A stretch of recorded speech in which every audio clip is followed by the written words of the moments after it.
Hello everyone, in this video I'm going to show you how you can add rows in Google Sheets. Alright, I think this is simple. It's the same with Microsoft Excel. For example, in my data here, I will add one row between row 4 and row 3.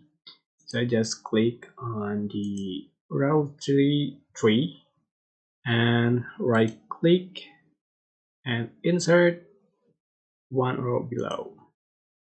So the row has been added, and if you have reached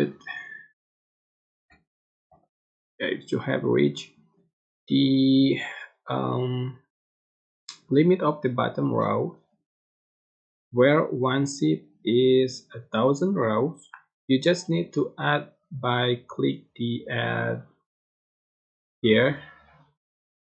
So you can change the rows, the rows you want to add here. Alright, just click add.